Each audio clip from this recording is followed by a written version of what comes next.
जैसे जैसे बिहार विधानसभा चुनाव नजदीक आता जा रहा है, वैसे वैसे बिहार की सियासत में गर्मी बढ़ती चली जा रही है।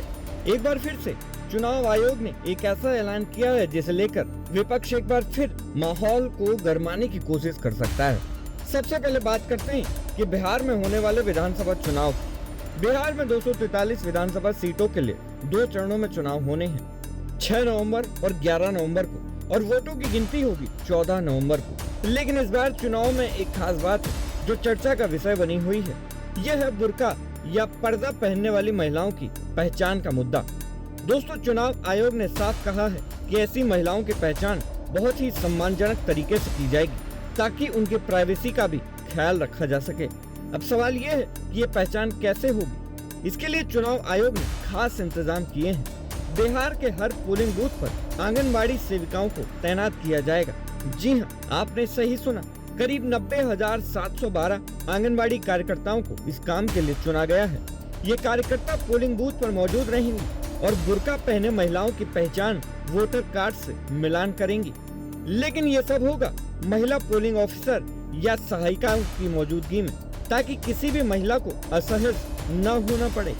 अब आप सोच रहे होंगे कि आखिर ये इंतजाम क्यों किए जा रहे हैं। दरअसल इस मुद्दे को सबसे पहले बिहार बीजेपी के अध्यक्ष दिलीप जायसवाल ने उठाया। उन्होंने 4 अक्टूबर को चुनाव आयोग से मुलाकात की और मांग की कि बुर्का पहने महिलाओं की पहचान उनके वोटर कार्ड से अच्छे से की जाए। उनका कहना था कि ऐसा करना जरूरी है ताकि कोई फर्जी वोटिंग न हो।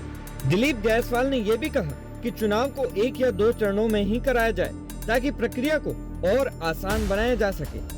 इसके बाद बिहार के उप मुख्यमंत्री विजय सिन्हा ने भी इस मांग का समर्थन किया। उन्होंने कहा कि कई बार बुर्का या घूंघट का इस्तेमाल करके फर्जी वोटिंग की गई है।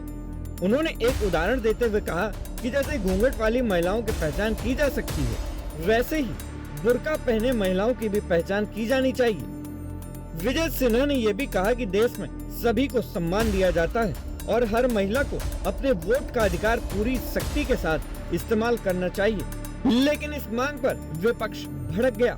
विपक्षी पार्टी राष्ट्रीय जनता दल आरजेडी ने तीखी प्रतिक्रिया दी है। आरजेडी के सांसद अभय कुशवाहा ने इसे बीजेपी की राजनीतिक साजिश करार दे दिया।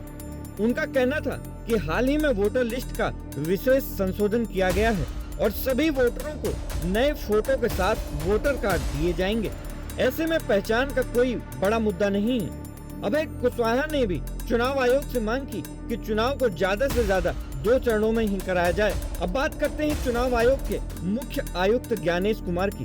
ज्ञानेश कुमार ने एक प्रेस कॉन्फ्रेंस में साफ कर दिया कि पहचान के लिए आयोग के दिशा निर्देश बहुत स्पष्ट हैं। उन्होंने कहा कि सभी पोलिंग बूथ पर आंगनबाड़ी कार्यकर्ता मौजूद रहेंगी और वो बुर्का पहने महिलाओं की पहचान को वोटर कार्ड से मिलाएंगे। यह प्रक्रिया पूरी तरह से गोपनीय और सम्मानजनक तरीके से होगी।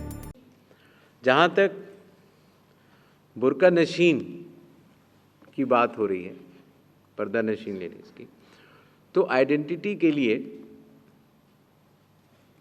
जो हमारी आंगनबाड़ी सेविकाएं हैं वो हर बूथ पर उपलब्ध रहेंगी और आवश्यकता पड़ने पर उनकी चेकिंग होगी। कमीशन के निर्देश इसमें पूर्णतः स्पष्ट हैं कि पोलिंग स्टेशन के अंदर किस तरह से आइडेंटिटी का वेरिफिकेशन होता है और उनका कड़ाई से पालन किया जाएगा। ज्ञानेश कुमार ने यह भी कहा कि आयोग के नियमों का सख्ती से पालन किया जाएगा। तो दोस्तों, ये पूरी खबर थी बिहार चुनाव में बुर्का पहने महिलाओं की पहचान को लेकर। एक तरफ बीजेपी चाहती है कि पहचान सख्ती से हो ताकि फर्जी वोटिंग रोकी जाए, वहीं विपक्ष इसे राजनीति से जोड़कर देख रहा है। लेकिन चुनाव आयोग ने साफ कर दिया है कि वो इस मामले में कोई लापरवाही नहीं बरतेगा। आंगनबाड़ी कार्यकर्ताओं की मदद से पहचान की प्रक्रिया को आसान और सम्मानजनक बनाया जाएगा। अब देखना यह होगा कि कहीं बुर्के को लेकर बिहार के नेता फिर से लोगों को भड़काने का काम तो शुरू नहीं कर देंगे। आपकी इस बारे में क्या राय है? क्या बुर्का हटाकर उनकी पहचान देखना चुनाव आयोग का एक सही फैसला है? अपनी राय हमें कमेंट सेक्शन में जरूर दें। सरकारी मंथन के लिए उमेश द्विवेदी की रिपोर्ट।